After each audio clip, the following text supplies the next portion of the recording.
അൽഹംദുലില്ലാ സ്വല്ലല്ലാഹു വസ്സലാമു അലാ അഷ്റഫി റസൂലില്ലാഹി വഅലാ ആലിഹി വസഹ്ബിഹി അജ്മഈൻ. അമ്മാ ബഅദ്. പ്രിയമുള്ളവരെ, ബദർ യുദ്ധകാലത്തിൽ രസകരവും അത്ഭുതകരവുമായ ഒരു സംഭവത്തിന് സാക്ഷ്യം വഹിക്കുകയാണ്. അബൂജഹൽ എന്ന് പറയുന്ന ഇസ്ലാമിന്റെ കാണപ്പെട്ട ഏറ്റവും വലിയ കൊടിയ ശത്രു, അയാളെ വധിക്കണമെന്നാണ് പല സ്വഹാബാക്കളുടെയും ആഗ്രഹം. പക്ഷേ അല്ലാഹു സുബ്ഹാനഹു വ തആല ഭാഗ്യം നൽകിയതാകട്ടെ അബ്ദുല്ലാഹി ഇബ്നു മസ്ഊദ് റളിയല്ലാഹു അൻഹുവിനാണ്. നോക്കണം, അബ്ദുല്ലാഹി ഇബ്നു മസ്ഊദ് റളിയല്ലാഹു അൻഹു ആരാണ്? അബൂജഹലിന്റെ വീട്ടിൽ ആടിനെ മേയ്ക്കുന്ന ഒരു ആട്ടിടയനാണ്. തന്റെ യജമാന്റെ നെഞ്ചത്ത് കയറി നിന്നുകൊണ്ട് അദ്ദേഹം ദീനിന്റെ മഹിമ പറഞ്ഞു. റസൂൽ സല്ലല്ലാഹു അലൈഹി വസല്ലം തങ്ങളുടെ മദ്ഹ് പറഞ്ഞു. പക്ഷേ ഇതൊന്നും ചെവിക്കൊള്ളാൻ അബൂജഹൽ തയ്യാറായില്ല. താൻ എന്നെ കൊല്ലുക, ഞാൻ മരിക്കാൻ തയ്യാറാണ്.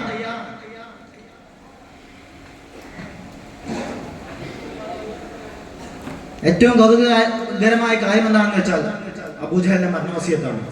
അതുകൊണ്ട് ഞാൻ ഈ ചരിത്രത്തിന് അബൂജഹലിന്റെ മരണവസിയത്ത് എന്ന് പേരിടുകയാണ്.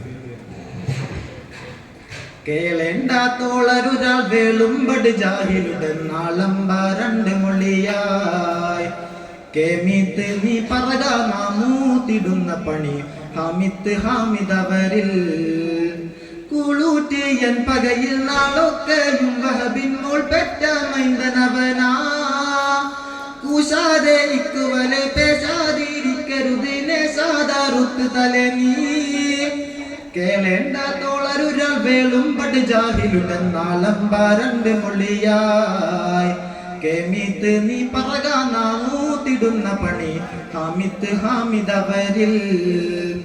മഹാനായ മർഹൂം മോയിൻകുട്ടി വരിയുടെ സുന്ദരമായ വരിയുടെ ആചാര്യത്തെ നമുക്ക് കേൾക്കാം. അള്ളാഹുവിന്റെ റസൂലിന്റെ പ്രിയപ്പെട്ട ദ്വയനായ അബ്ദുല്ലാഹി ഇബ്നു മസ്ഊദ് റളിയല്ലാഹു അൻഹു ഇപ്പോൾ ഇരിക്കുന്നത് മുൻ യജമാൻ അബൂജഹലിന്റെ നെഞ്ചത്താണ്. അയാൾ എഴുന്നേൽക്കുമെന്ന് ഭയപ്പെടുത്തുകൊണ്ടാണ് നേരെ നെഞ്ചത്തേക്ക് ചാടിക്കയറിയത്. ഏതായാലും തന്റെ നെഞ്ചത്ത് കയറിയിരിക്കുന്ന അബ്ദുല്ലാഹി ഇബ്നു മസ്ഊദ് റളിയല്ലാഹു അൻഹുവിനോട് അബൂജഹൽ പറയുകയാണ്, എടോ, എന്റെ വേദവാക്യങ്ങളൊന്നും എനിക്ക് കേൾക്കേണ്ട, മറിച്ച് എനിക്ക് ചില കാര്യങ്ങൾ എന്നോട് പറയാനുണ്ട്. നീ എന്റെ തലയെടുക്കുമെന്ന് എനിക്കറിയാം, അതിനൊരുങ്ങി തന്നെയാണ് ഞാൻ കിടക്കുന്നത്. നീ എനിക്കൊരു വാക്ക് തരണം. അതെന്താ? എന്റെ തലയെടുത്ത് നീ നേതാവ് മുഹമ്മദിന്റെ അടുക്കൽ ചെന്ന് പറയണം, ഞാൻ പറഞ്ഞു എന്ന് പറയണം. മരണം വരെ എന്റെ ശത്രു വഹബിന്റെ മകൾ ആമിനെ പറ്റി മുഹമ്മദാണെന്ന് നീ പറയണം. ഏതെങ്കിലും ഒരു മുഹമ്മദ് അല്ല, വഹബിന്റെ മകൾ ആമിനെ പറ്റി മുഹമ്മദാണ്. മരണം വരെ എന്റെ ശത്രു എന്ന് നീ മുഹമ്മദിനോട് പറയണം. എന്നിട്ട് പറയുകയാണ്, യാതൊരു കാരണവശാലും കൂശാതിരിക്കല്ലേ, ഞാനിത് പറഞ്ഞത് യാതൊരു കൂസലും കൂടാതെ നീ പേശാതിരിക്കരുത്, നീ പറയാതിരിക്കരുത്. നേശാതെ അറുത്ത് തരേ നീ ഇനി എനിക്കൊന്നും പറയാനില്ല. അറുത്തോ, തലയറുത്തോ. ജീവനുള്ള ഒരു മനുഷ്യൻ മാത്രമല്ല, ആദം നബി അലൈഹി സ്വലാത്തു വസ്സലാം മുതൽ മുഹമ്മദ് മുസ്തഫ സല്ലല്ലാഹു അലൈഹി വസല്ലം തങ്ങൾ വരെയുള്ള ഇസ്ലാമിന്റെ കാണപ്പെട്ട ഏറ്റവും വലിയ കൊടിയ ശത്രു അബൂജഹലിന്റെ അന്ത്യാഭിലാഷമാണ്. ആ വാക്ക് പറയാൻ അദ്ദേഹം അള്ളാഹുവിന്റെ റസൂലിനെയും ദീനിനെയും എത്രമാത്രം വെറുക്കുന്നെന്ന് വ്യക്തമാണ്. അബൂജഹലിന്റെ തലയിറക്കാൻ വേണ്ടി അബ്ദുല്ലാഹി ഇബ്നു മസ്ഊദ് റളിയല്ലാഹു അൻഹു തയ്യാറാകുമ്പോൾ ഈ മനുഷ്യൻ അബൂജഹൽ ചെയ്തത് എന്താണെന്ന് അറിയുമോ? അത്ഭുതകരമായ മറ്റൊരു പ്രവൃത്തി. അതെന്താണ്? ചൂളണ്ട് മൂർച്ചയുടെ ബാലണ്ട ദീദ് ഹുദ് നീളൻ കാളുത്ത് മുറിനീ സുക്കത്താളുന്തിനത് മിഹിജത്തും ചീവും ഉയർദേശത്തിലായ പുളുതാം നീളത്തിലെന്റെ ഗളം കീളറ്റമായും ഉയർത്തോളറ്റമായ തലമിൽ നീട്ടിപ്പീടിത്ത് സൈഫോട്ടിത്താറുത്തിടുക കൂട്ടിപ്പൂ സ്വത്ത് വനമേ. തന്റെ കയ്യിലുണ്ടായിരുന്ന മൂർച്ചയില്ലാത്ത വാൾ കൊണ്ട് അബൂജഹലിന്റെ കൈ തറക്കാൻ വേണ്ടി ശ്രമിക്കുമ്പോൾ വജ്രമൂർച്ചയുള്ള വാളാണ് എടുത്തു കൊടുത്തു. എന്നിട്ട് പറയുകയാണ്, എടോ, ഇതുകൊണ്ട് മുറിക്കടോ, അറുക്കുന്നത് നീയാണെങ്കിലും മരിക്കുന്നത് ഞാനാണല്ലോ. അതുകൊണ്ട് പെട്ടെന്ന് കഥ കേട്ടെ. വജ്രമൂർച്ച വാളങ്ങൾ എടുത്തു കൊടുത്തു പറഞ്ഞു, നിനക്ക് ഇഷ്ടമുള്ള എടുത്ത് മുറിക്കല്ല, ഞാൻ പറയുന്ന സ്ഥലത്ത് തന്നെ മുറിക്കണം. എന്നിട്ട് പറയുകയാണ്, നീളത്തിലെന്റെ കളം കീളറ്റമായും ഉയർത്തോളറ്റമായ തലമിൽ നീട്ടിപ്പിടിച്ച് സൈഫോട്ടിത്താറുത്തിടുക കൂട്ടിപ്പൂ സ്വത്ത് വനമേ.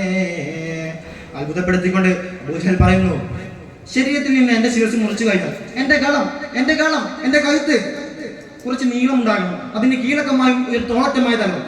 അതിന് ചെയ്യേണ്ടത് എന്താണ്? ഏറ്റവും താഴേറ്റത് അഥവാ ഉയർത്തോളറ്റമായ തലമിൽ തോളിനോട് ചാരി കിടക്കുന്ന വാളിന്റെ സ്ഥലത്ത് വാളിന്റെ തലപ്പ് നീട്ടിപ്പിടിച്ച് അതുകൊണ്ട് സൈഫ് ഓടി തളർത്തിടുക. വാൾ അങ്ങോട്ട് ഓടിയിട്ടൊന്ന് കറക്കിയെടുത്താൽ ആ ശിരസിൽ നിന്ന് കഴുത്ത് നീളത്തിൽ കിട്ടും എന്നാണ്. എന്നാൽ വരമെണ്ട തൂവ് മൊളി താരിക്കൊണ്ട് തോളാരൂരെ തരമെന്തിനാകുമത് താൻ അബുജാഹിലും നീയല്ലോ സബ് ത്വാരിയായ മഹാൻ അബു ത്വാരിയകളിടയിൽ വരമെണ്ട തൂവ് മൊളി താരിക്കൊണ്ട് തോളാരൂരെ തരമെന്തിനാകുമത് താൻ അബുജാഹിലും നീയല്ലോ സബ് ത്വാരിയായ മഹാൻ അബു ത്വാരിയകളിടയിൽ. വരം എന്റെ തൂവുമൊളി ആ ശത്രു ഇങ്ങനെ പറഞ്ഞപ്പോൾ തരികൊണ്ട് തോളരൂരെ. ഇത് കേട്ട അബ്ദുല്ലാഹി ഇബ്നു മസ്ഊദ് റളിയല്ലാഹു പറഞ്ഞു, തരം അതെന്തിനാണ് കഴുത്ത് മുറിക്കുന്നത്? മരിച്ചതിന് ശേഷം കഴുത്ത് മുറിക്കുന്നത് എന്തിനാ? അതിന്റെ ആവശ്യം എന്താ? മരിച്ചു കഴിഞ്ഞ ശേഷം നിന്റെ ആ കഴുത്ത് നീളം ഉണ്ടാകുന്നതിന്റെ ഉദ്ദേശം എന്താണ്? മരിച്ചു കഴിഞ്ഞാൽ കഴുത്തിന്റെ കാര്യം എന്താണ്? ആ സമയത്ത് അബൂജഹൽ പറയുന്നു, നീ പറഞ്ഞല്ലോ ബദർ യുദ്ധത്തിൽ ജയിച്ചത് നിന്റെ ഈ ഭാഗമാണ്. അങ്ങനെയാണെങ്കിൽ ഞങ്ങളുടെ കൂട്ടത്തിലെ ഒരുപാട് ആളുകളെ നിങ്ങൾ കൊന്നിട്ടുണ്ടാകും, അവരുടെ ശിരസുകൾ നിങ്ങൾ മുറിച്ചു മാറ്റിയിട്ടുണ്ടാകും. ആ കൂട്ടത്തിൽ എന്റെയും ശിരസ് നിങ്ങൾ വെക്കുമല്ലോ. അപ്പോൾ ഞാൻ ഒരു നേതാവാണല്ലോ, കുറേശ്ശിയുടെ നേതാവാണല്ലോ. ഞാൻ എൻ്റെ തല ആ കൂട്ടത്തിൽ ഉയർന്നു നിൽക്കണം. ശിരസുകളുടെ കൂട്ടത്തിൽ നേതാവ് എന്റെ തലയാകണം. അത് പറഞ്ഞവനാണ് അബുൽ ഹക്കം ലഅനത്തുല്ലാഹി അലൈഹി. പുരിയാണതൊക്കെയിലും മരിയോറെ നിക്കുളതിൽ പെരിയോന റഹ്മദാ പോയിട്ട് എമ്പൊളികൾ വായിട്ട് മുയ്യനുമിയിട്ട് ഡുക്റൈസി. മാത്രമല്ല എന്റെ നേതാവ് മുഹമ്മദിന്റെയും അനുയായികളുടെയും അടുക്കൽ ചെല്ലുമ്പോൾ അവർ അന്തം വിട്ട് അന്താളിച്ച് അമ്പരന്ന് പോകും. എന്നിട്ട് അത്ഭുതപ്പെട്ട് പറയണം, എന്തൊരു തല, എന്തൊരു ഭയങ്കരമായ തല.